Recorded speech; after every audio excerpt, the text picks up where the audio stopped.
Hi everyone, this is Maura Sweeney and welcome to episode 22 of the ABCs of Now. If you're wondering where I've been in this series, you're not alone, because as I've conducted these episodes of going through the alphabet from Z back to the letter A, I have had myself to wait for each new word that is assigned to each letter, and then for the content that goes along with it. When I originally started this series, it was an idea for the time that we're living in now, a time of tremendous change all over the world, epic change, seismic change, where there's a lot of sense of shift. And it was the whole idea of going through everything we learned in the way of elementary concepts, things that we formed our world view from, and even a view of ourselves and humanity, and one by one, taking a concept, looking at it again, and assessing it for its veracity and determining whether or not it's something in the same form that we can take forward with us into the world yet to come. So this last one, I thought, I can't believe it's been this long since I did episode 21. And when I finally got the word for episode 22, which is the letter E, it took me weeks before I even got some content. So for all of you who have been on this journey with me, thank you for sticking with it. I know that there's always something to be gleaned from each one of these, even things I'm learning myself.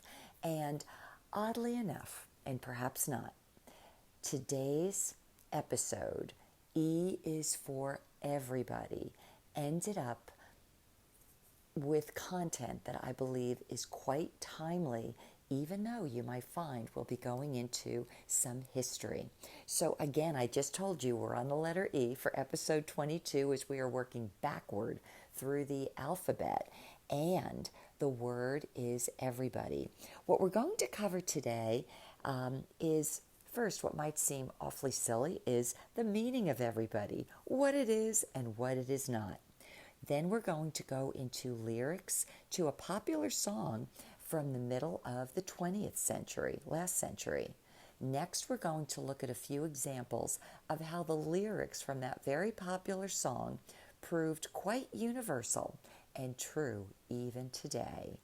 We'll look at a bit of surprising. Now, some of you may think at first glance like, oh, Maura, this sounds like it's going to be boring because it's history. But you'll find, as I did, that it's actually quite eye-opening. We're going to look at everybody again and seeing others equally, and how it might actually be a novel and revolutionary concept. I'll share with you two very short thoughts on how it can play out as we look at everybody. And lastly, I'm going to read a short passage from a book that my daughter and I read when I was homeschooling her, that took place at the close of World War I. By the time we're done with this, I'm hoping that all of us, myself being maybe, let's say, the narrator in this process, but you, no matter where you live, no matter what your world is looking like to you at the present time, will come out with some new ideas. And I want to even say something beyond that. I want to say, we'll all come out of this with a little bit more freedom than we went into it. So are you ready for episode 22 in the ABCs of Now? And it is E is for everybody. So you're going to think, this is so elementary, Maura. E is for everybody. Well, what does everybody mean? In the dictionary, it says every person, everyone, and all people. Synonyms include all and sundry, anybody, each one, each person, every person, masses, people, the public, the whole, young and old. So I would almost flip this on its side and say, who doesn't everybody encompass? Everybody encompasses everybody. So we are going to be looking at the whole idea of, is there an everybody? And who is that? And am I looking at the world as if I'm looking at everybody the same way? Or perhaps Am I looking at everybody in a different manner? Am I looking at them from a very exclusionary or maybe, let's say, a biased way? So, secondly, I told you that I was going to share with you lyrics from a popular song. I knew it was a Broadway show that had become a movie, and I knew the people who did it, but apparently I had the title wrong. These are lyrics from a 1949 Rodgers and Hammerstein musical. You can look it up to find out more about it, but the musical is called South Pacific. Now, as I read these lyrics, some of you might be humming them in your head. I want you to listen very closely because whether you are an older person or just a child, you will understand. Ready? You've got to be taught to hate and fear. You've got to be taught from year to year. It's got to be drummed into your dear little ear. You've got to be carefully taught. You've got to be taught to be afraid of people whose eyes are oddly made and people whose skin is a different shade. You've got to be carefully taught. You've got to be taught before it's too late, before you are 6 or 7 or 8, to hate all the people your relatives hate. You've got to be carefully taught. Now in here it says to hate all the people your relatives hate, but I believe in the course of these lyrics of this song that it's not just who your relatives hate. It could be who your ethnic group hates, who your nation is taught to hate, who your religion is taught to hate, who your neighbors are that you're taught to hate. It can go on and on and on. The operative word in this song from South Pacific is the word to teach or to be taught. And that means to impart knowledge or skill and to give instruction. Now I want you to think about this.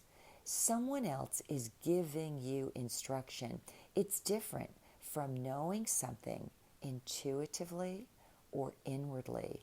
And do you notice how in this it says that you've got to be taught before you become able to think on your own, before you're 6 or 7 or 8. But even, I believe, as we age, as we get older, we are still being taught certain things, and these ideas are drummed in us repeatedly. And what these ideas do is undermine the concept of everybody by excluding and saying we're not like everybody else, or those people are not like us. And because of that, we're taught to hate, to fear, and we're taught to distance ourselves from people that might be far more like us than we know. There are other words for teach that I wanted to bring out. And are you ready? One of the words include drill. Have you ever been drilled on something where it's literally drilled into your mind that you could maybe come up with it in your sleep?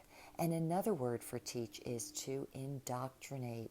Indoctrination often happens when we are given messages or told something that's repeated to us in such a way or delivered to us in such a way that we actually forget what we already knew inwardly as part of our own truth and our own reality. So that is the second thing I wanted to go over. The third thing, I wanted to give you examples of how the lyrics from that song actually do prove quite universal and true even today. And a couple of things came to mind.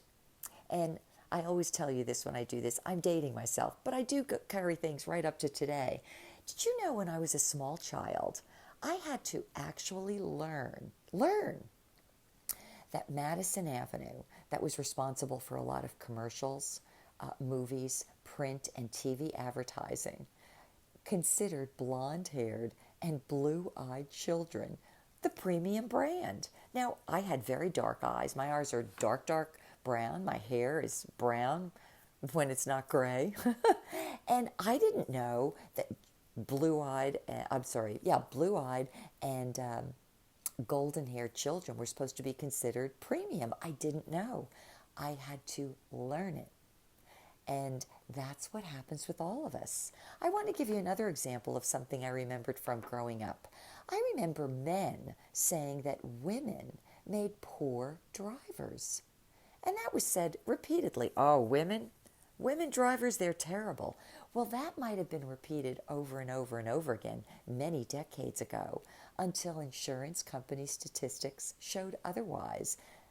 There's a third one. Now, as much as I told you that blonde children were considered premium brand for advertisers, we were also told when I was growing up that blonde women were dumb. Now, we don't think that today, but do you know why a lot of those things were thought years ago? It was because they were told that repeatedly. They were ideas that were repeated constantly, as in indoctrinated to the point where people actually believed it, even though some of those ideas had no basis in truth. I also want to give you something that also relates, and something that goes into my adult life. We know that we've heard many times that blacks don't like or trust whites, and in some cases that is certainly founded. But I want to tell you something that I, being a person who's of a lighter skin, have encountered from some blacks a very palpable dislike and distrust of me without even knowing me. So I want you to think about that. It works both ways. Why? Because certain groups are told or maybe warned not to trust those other people. But I want to share with you something funny. When I had gone, oh goodness, it was to Africa. When I was in my 30s, I guess it was, I encountered such great curiosity and even glee from tiny little children on a remote island. And they had never encountered a white person before. And they were looking at me as if to say, oh, what is this? And the children were laughing. And I remember they were rubbing my hand as if to say, how come she's got this different color looking skin? They're rubbing it off, maybe thinking there was white sand on me. And they were hysterical laughing. And then I remembered showing these little children a picture of my 4-year-old daughter at the time. The picture was taken from her school. And so these little children, little black children in Africa on this remote island who were never taught anything, are looking at not only me as an adult white person, but then they were looking at a 4-year-old daughter of mine in a photograph, and the children were hysterical laughing. They did not feel fear. They did not sense distrust. They thought it was just so funny because they never saw a person or a little person that looked like that. So that gives you some idea as to how many times we can be, in a sense, duped by thinking that we are so different from other people, when in reality we have been taught to think a certain way and not to see the everybody in us all. Okay, now beware, because I told you I'm going to give you what I consider a bit of surprising history. And when you hear history, some people think, oh, that's so boring.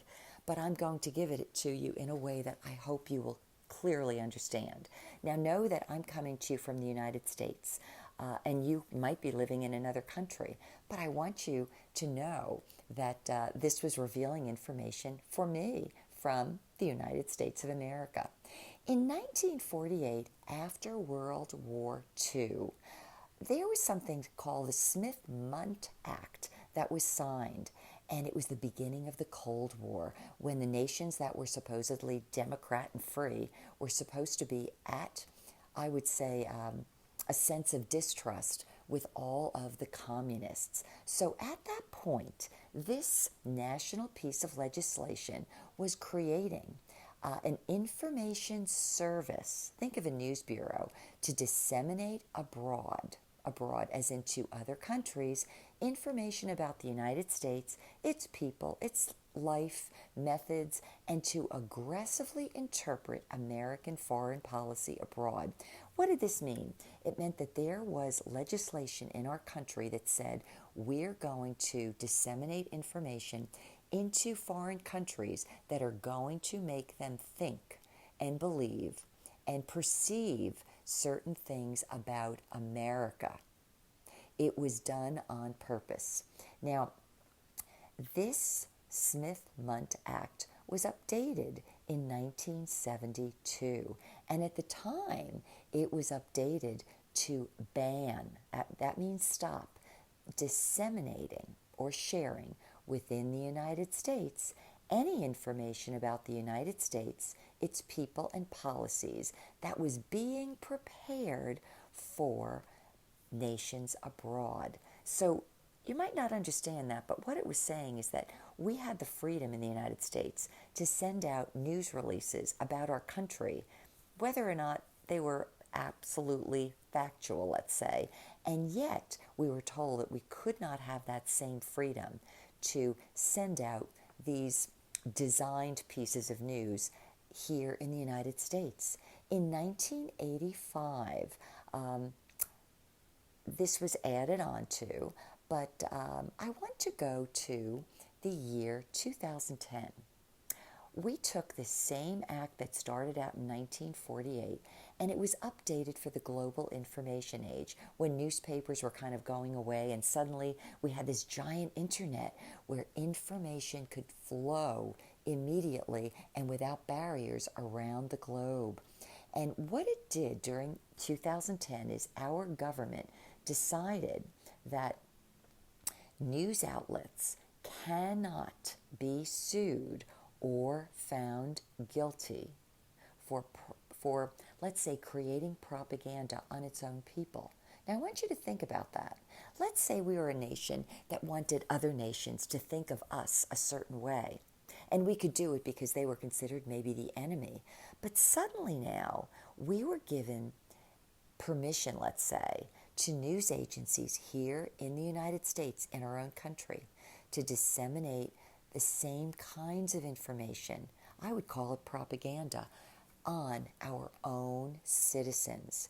And in 2012, that was updated again. At that point, it gave government officials, specifically the State Department and the Broadcasting Board of Governors officials, ready for this? Power to disseminate what were previously foreign propaganda programs in the U.S. upon request. So that meant that in the past, if we thought we were at an information war with foreign countries and we could send them out pieces of news that would make them think or be afraid or have a perception of things that maybe weren't necessarily true, by the year 2012, our same government legislators decided that our own news bureaus here in the United States could create news that may or may not be true, deliver it here to citizens in the United States, and not be held responsible for it, meaning they couldn't be found guilty of anything, which is quite an interesting concept when you think about it. Quite. When we hear things like fake news, doesn't it sort of make you wonder now, how come we have so much fake news? And is it because people are allowed to disseminate fake news?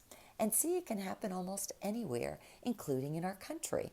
Now, don't lose sight of the fact that I'm talking about everybody, and I want to tell you why. It was because when I was growing up, in elementary school, going through high school, even through university as a political science major, I remember feeling exceptionally proud and, let's say, rather naive of the fact that we had an open press, that we could have anything said in the press and we could report on anything we wanted, and we could trust our press to tell us the truth. And I remember feeling proud about it because at the time when we did have a Cold War going on with Russia, Russia had a closed form of news. And I remember thinking, oh, those poor Russians, because the people don't know what they don't know. Well, the same could be said in part about people here in the United States today, that we've actually legalized it for news agencies to deliver us news that's not always real. Now, I'm going to go back in history yet again, and I found this so fascinating. Believe it or not, when I was homeschooling our daughter, and let's say she was maybe 8 years old, I remember learning history as a child in seventh and eighth grade and thinking, oh my gosh, this is so boring. It was all about dates and names of things. I would study it for a test and forget it, and none of it ever made any sense. So I do remember that when I was homeschooling our daughter, I thought, we're not going to do history the same way. And I would find books that would give history in more of a story or a narrative form, often told through living right in that era, sometimes through people that lived during that era. So you could almost position yourself in a time in history and be surrounded by what was going on during that time period. And suddenly a lot of pieces of history made sense because you were living through it as people lived through it during that time. Well, what struck me as I was preparing this current episode on E is for Everybody was something that I learned about with my daughter during World War One. Now, do you know our country had this belief, or this, let's say, a collective thought, that we would not get involved in wars of foreign nations. We just didn't do it. And yet, lo and behold, we ended up stepping into World War One. And it was a big shift in thinking. I want you to think about this. A big shift in thinking, because up until that time, Americans did not believe in getting personally involved in foreign wars. And yet, President Woodrow Wilson brought us into war. And this is what shocked me, learning, as if for the first time, some American history with my 8-year-old daughter. I learned that when we decided to declare war for World War One, that President Wilson and his team at the White House actually created I would say, a PR, public relations team to sell the war effort to our own citizens. Now, isn't that amazing? A public relations team through our own White House to jerry people up, or to get people very excited to get engaged and behind a war. And just to give you a couple of things here, I found them quite interesting. One of the things that stood out most of all is, you'll remember a picture of Uncle Sam. Remember that Uncle Sam Wants You? And he was dressed up and he represented somebody who was the ultimate American. And that image was designed during that time period to help Americans be aware of the war effort, and also to buy or invest in U.S. bonds. So it actually was a way of getting everybody through repetition here in America behind the war effort, and to spend their money on war bonds so that our nation had the funds to go to war. There were so many other things, and the big thing that I remember really struck me while studying with my daughter were some of the images made during that time, one of which showed the German people as being, oh my goodness, I would say less than human, almost barbaric. And so think about this. If you've never been to a foreign country and your own country is showing you repeated images of someone from a foreign land, and they're created in such a way as to make you see those foreigners as less than human, less than yourself, different, frightening, angry, abusive, again, barbaric, then how would you feel? You'd want to go over there and fight. And so this was actually being done in World War One. And I say this because if we are taught in our world who to like and who to hate and who to fear, then maybe as we move forward during this time of shift into our new era to come, a new world ahead of us, a better world in which we can all take ownership, let's say, if we can all be part of it, then we can go in without, let's say, the lenses that help us see the world as others want us to see it, and that we can truly see it and see others as they can be seen, that we're not predisposed to see them in a wrong light without giving them either an opportunity or investigating on our own. Now, I want to finish this with something that came from another book. And this again, I was learning in tandem with my daughter. The name of the book was called, or is called, The Yanks Are Coming. You might remember the song, The Yanks Are Coming, The Yanks Are Coming. It was one of the war songs probably created during World War I to get people anxious to get out on the field. And the writer of this book was Albert Marin, Marrin. And the man had won many, many awards. And this is something that struck my daughter and me as we were closing in at the end of the story of World War I, and how the American, they would call them the doughboys at the time, had gone over to fight. We were actually there at the end of World War I. It had to do with Armistice Morning. Now, you might have heard of Armistice Day, and it was November 11th when the war was actually brought to a close. So listen to this one page in this book. Armistice Morning. German gunners blazed away, determined to use up their ammunition. Allied gunners, that would be the Americans and those that we were allied with. Allied gunners answered, but for a different reason. Everyone wanted to fire the war's last shot. Gun crews tied ropes to the firing mechanisms of cannon. Then 200 men pulled on each line at once. Oh, this was very sad. Hundreds died during those last few furious seconds. Now, the thing about Armistice Day is that it actually ended the war at 11 minutes after 11 in the morning. So think about this. Then it says at 11 a.m. it all stopped. An eerie quiet settled over the Western Front. An hour earlier, Eddie Rickenbacker took off in his Spad. Now he was flying, and we did have people flying during World War I. Orders had come that all pilots were grounded that morning. Now, for the first and only time, Rick disobeyed an order. The end of a world war was too good to miss, and he meant to have a bird's eye view of the event. So here we have a man who was fighting up in the skies, but he decided to go against orders, and he wanted to see what things were looking like on the ground when the war was called off. Here's what it reads. Without announcing his destination, he took off, heading for the front lines. Everywhere he saw men in gray and brown and blue, crouching in their positions, poised to shoot the enemy on sight. 1 minute to 11, 30 seconds, 10 seconds, the 11th hour of the 11th day of the 11th month. Suddenly, men stood up, paused for a moment, and came toward each other. These are now, I want you to know, these are enemy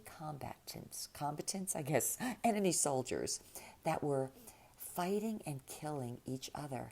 And at 11:11, they all stopped. So here we have again, suddenly men stood up, paused for a moment, and came toward each other. Rickenbacker saw them toss helmets into the air, throw away their guns, and wave. As he turned north, he saw doughboys, and those would have been the Americans, and Jerrys, who would have been the Germans. Are you ready for this? Hugging each other, dancing, and exchanging cigarettes, which was, I guess, a move of goodwill back then. He flew up to the French sector around Verdun. He could hardly believe his eyes. After 4 years of butchery and hatred, Frenchmen and Germans were not only hugging each other, but kissing each other on both cheeks. The war was over. Now, I want you to think about this. There were young men, 17, 18, 19, 20. They were living in foxholes on both sides of the war. They were killing each other because both sides were being used to kill the other. And yet when the war was pronounced over, these young men were so jubilant, they actually looked upon what were supposed to be their former enemies and hugged and kissed and danced and celebrated and shared their cigarettes as a means of sharing what little they had with each other. Everybody, everybody, everybody. There's a something in all of us that is in everybody. And as we leave one world behind and we start looking forward to a world to come, will we start looking at everybody as who we really are, rather than with the labels and biases and fears that are indoctrinated by various, sometimes well-meaning people and other times people with an agenda, would have to make us believe. I told you I would finish with this, and that is, goodness, I have to look at my notes. All right, I want to share with you something. A friend of mine many years ago said to me, Maura, you said something to me one day when I was talking about some people maybe that I didn't like, or I was trying to get you to agree with me, she said, about some people. And she said, you said to me something I never forgot. You told me, Maura, this. You said, I come from what is whole, not what's divided. I come from what is whole, not from what's divided. Coming from what is whole is really seeing the everybody in us all. And I wanted to also share this with you, because many of you have probably heard this. A house divided cannot stand. As we move forward out of one world that has known one war after another, one division after another, one destruction after another of humanity upon humanity, can we actually start to see the everybody in us all, to give people a chance to view things for a moment out of our own minds and from our own intuition, and possibly avoid some of the sorrows and the sadness that we might be saying goodbye to in a former world as we look forward to building a new world yet to come. Those were some of my ideas that came as I got the word E is for everybody. So those are the thoughts for this most recent episode. Episode 22, E is for everybody. I hope that this will give you something to think about. It was almost impossible to include the many ideas that were running through my head, but somewhere, somehow, in what I've shared, I hope that you can start seeing that whether it's religion, culture, appearance, language, age, economics, these things don't always have to separate us. Sometimes we can see the us in us all, and maybe in doing so can help create a much happier and wholesome world to come. So until the next time, this has been Maura with Maura for you.